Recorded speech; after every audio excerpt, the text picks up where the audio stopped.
En 4 ans, Donald Trump a pris goût à la vie à la Maison-Blanche. Comment s'appelle ce bâtiment, demande-t-il à ses partisans. What's the name of that building?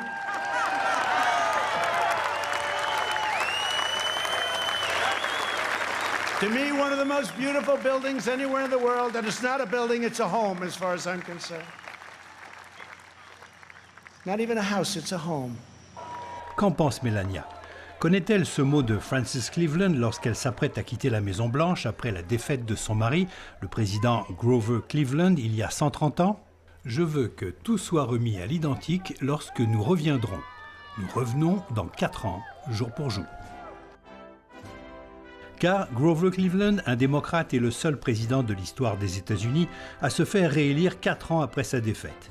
Il est le 22e président de 1885 à 1889 et le 24e de 1893 à 1897. Si Donald Trump veut rééditer l'exploit, ce ne sera pas facile. Grover Cleveland, lui, a remporté le vote populaire en 1884, 88 et 92.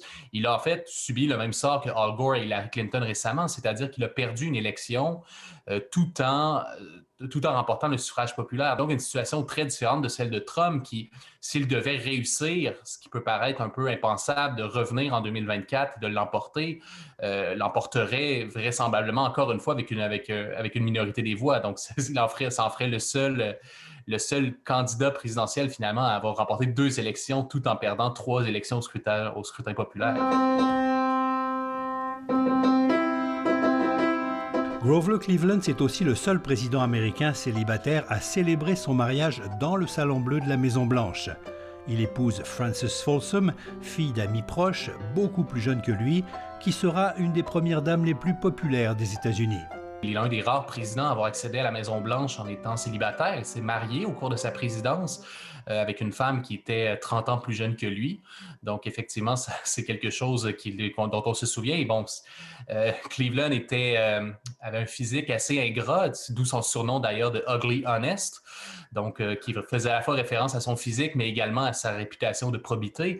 Et son épouse, au contraire, effectivement, lui amenait beaucoup de capital politique parce que c'était une femme réputée très chaleureuse et très charismatique. Grover Cleveland, c'est monsieur anticorruption.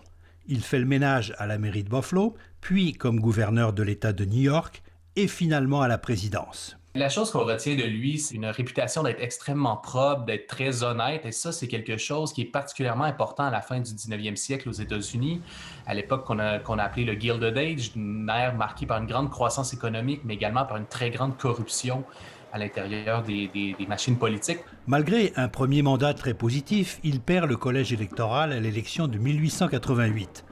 Dans son deuxième mandat, 4 ans plus tard, il doit faire face à la grande panique économique de 1893 et à de nombreuses grèves. Devenu impopulaire, son parti l'empêche de briguer la présidence une 3e fois. Sur son lit de mort en 1908, les derniers mots de Cleveland sont « J'ai essayé tellement fort de bien faire ». D'autres présidents défaits ont tenté de se faire réélire, en vain. Martin Van Buren en 1848, Millard Fillmore en 1856, plus récemment, d'autres présidents défaits, Herbert Hoover en 1932, Jimmy Carter en 1984 et George Bush père en 1992, y ont pensé mais ont renoncé à se représenter.